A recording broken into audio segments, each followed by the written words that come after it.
Okay, today we're going to look at some word problems that involve compound probability. If you're looking at these notes, you'll notice that there are no tree diagrams. We're going to do it all with products of probabilities, products of fractions. But we also have to decide when we read the question whether or not the events in the question are dependent or independent. So we're going to look at keywords for that. A card is chosen at random from a standard deck of 52 playing cards and kept. So there's your keyword. Because the card is kept, you are automatically going to make the two events dependent on each other. A second card is chosen. What's the probability that the first card is a queen and the second is a jack? Okay, so probability that the first card is a queen and the second card is a jack. So first card is a queen, that's easy. There are 4 queens out of 52, or we can say in each suit, 1 queen out of 13 cards, times. Now here's the trickier part. Because they're dependent, jack. Now I didn't take any jacks, I took out a queen. So all 4 jacks are still in the deck, but instead of there being 52 cards, there's now only 51 cards. So I'm actually gonna have to multiply the 4 times 1 and the 13 times 51 to get 4 out of 663. A lot of these answers are not going to look particularly friendly. Don't get sidetracked by that. A card is chosen at random from a standard deck of 52 playing cards. The card is written down and then it is returned to the deck. So there's your phrase right there. It is returned to the deck. That makes the two events independent. A second card is then chosen and written down. What's the probability that the first card chosen is a queen and the second card chosen is a jack? Now notice, this is the same question as before. The only thing we changed is whether we kept the first card or we returned the first card. So this one, the queen is still 1/13 because 1 queen in each suit out of 13 cards in the suit. But the jacks this time also 1 out of 13 because all 52 of the cards were in the deck when we went to make our second choice, which makes it a 1 out of 169. A little bit faster, a little bit easier. Independent tends to be easier. Number 3, in a shipment of 20 computers, 3 are defective. 3 computers are randomly selected and tested. What's the probability that all 3 are defective if the first and second ones are set aside after being tested? Well, the fact that we're going to set them aside makes it dependent because we're not going to test a computer and then stick it back on the table and potentially test it a second time. So we're going to say, what's the probability that we get all 3 defectives? We get a defective computer, and a defective computer all back to back. Now in the original shipment, 3 were defective out of 20. So when we go to pick the first computer, 3 are defective out of 20. Okay, so we get a defective computer, we set it off to the side.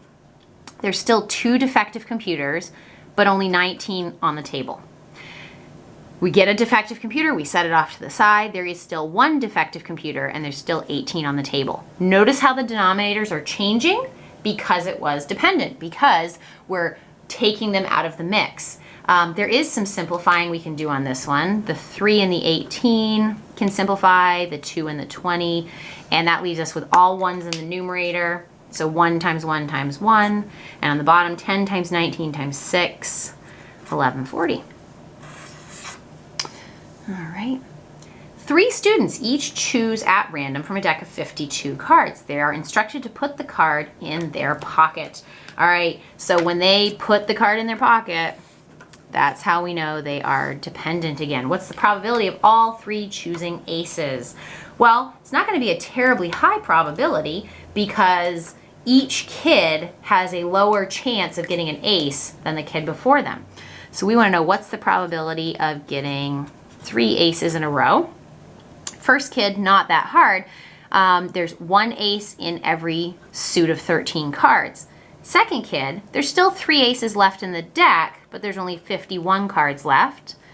Last kid, there's only 2 aces left in the deck, and notice these 2 kids have already put theirs in their pocket.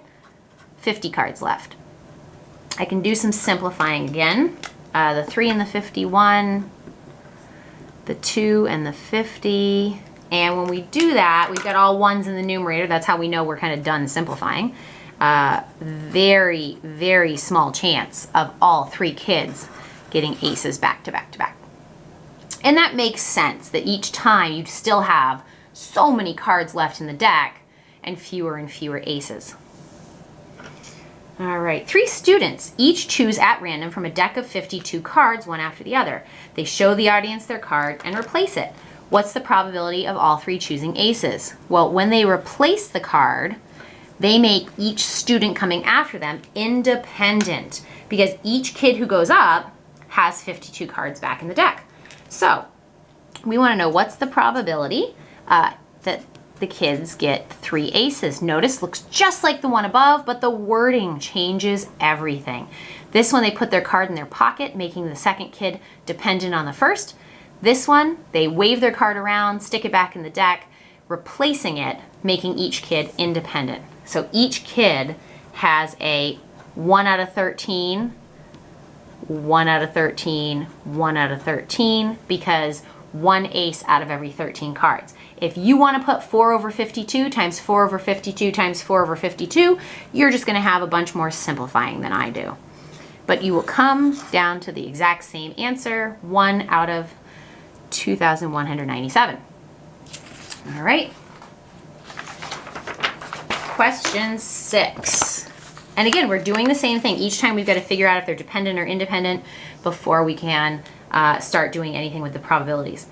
4 cards are chosen at random from a deck of 52 cards without replacement. So we are not going to replace the card when we check it. So each person that follows the first will be dependent on what they took. What's the probability of choosing a 10, a 9, an 8, and a 7 in order? Okay, so the probability that the first person goes up and pulls a 10, second person pulls a 9, next person pulls an 8, next person pulls a 7. This is a tough one.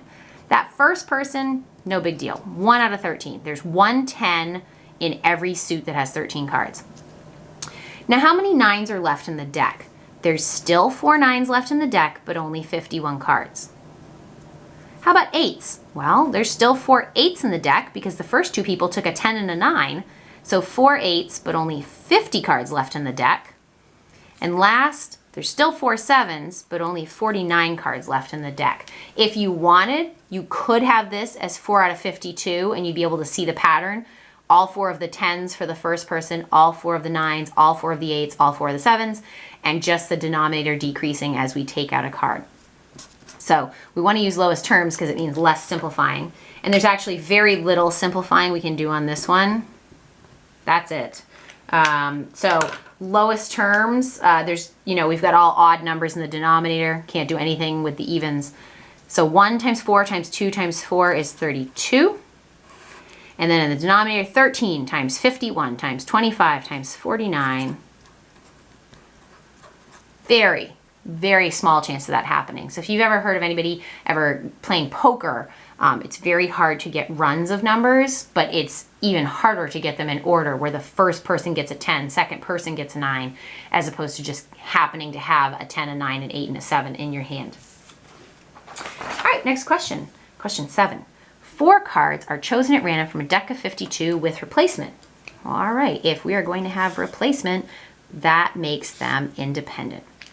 What is the probability now of choosing a 10, a 9, an 8, and a 7 in order? Same question, only difference is without replacement versus with replacement. So in this case, each person is going to have that 1 out of 13 in the suit is a 10. Again, 1 out of 13 in each suit is a 9. 1 out of 13 in each suit is an 8. 1 out of 13 in each suit is a 7, leaving us with a 1 in 28,561. I mean, you just extremely improved your chances of that happening by putting cards back in the deck. Well, you know what? Let me think about that a little longer. 32 out of 812, just because I'm curious, and I don't know if I was right. 32 out of 812,175 is approximately, wow, 0.0000394. Let's see if we did improve our chances. 1 out of 28,561.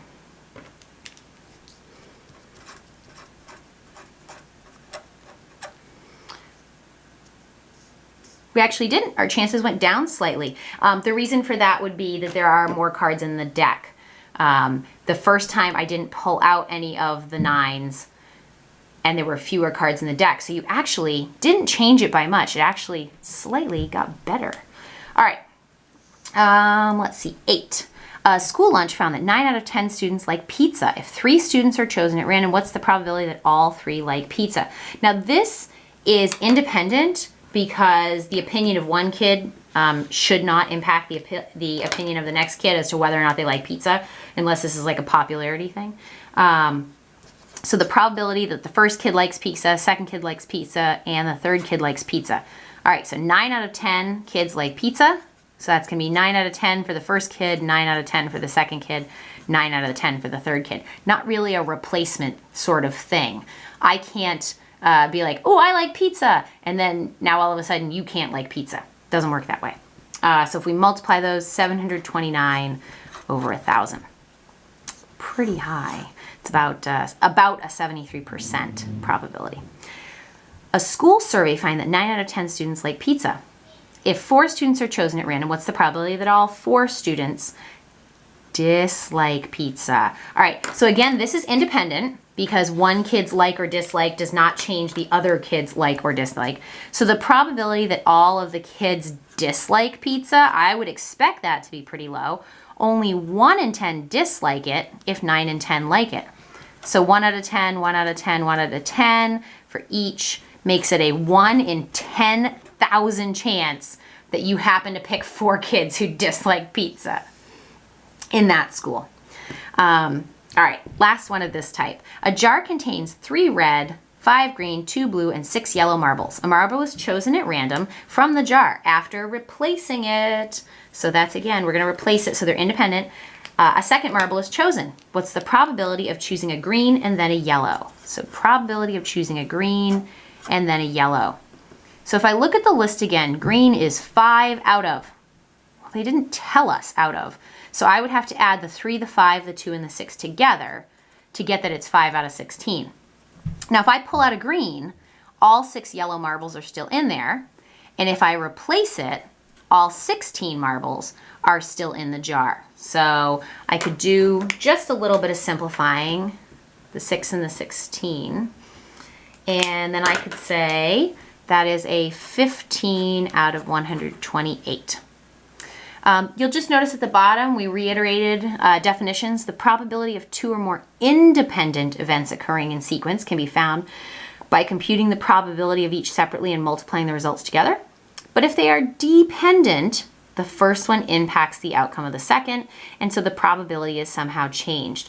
We like to say that you need to adjust the list of what's available. So hopefully this helps, and if you go back and you need to listen to any parts of the video, there should be a little bit of every type on the homework that we have sampled here in the notes. Thanks, guys.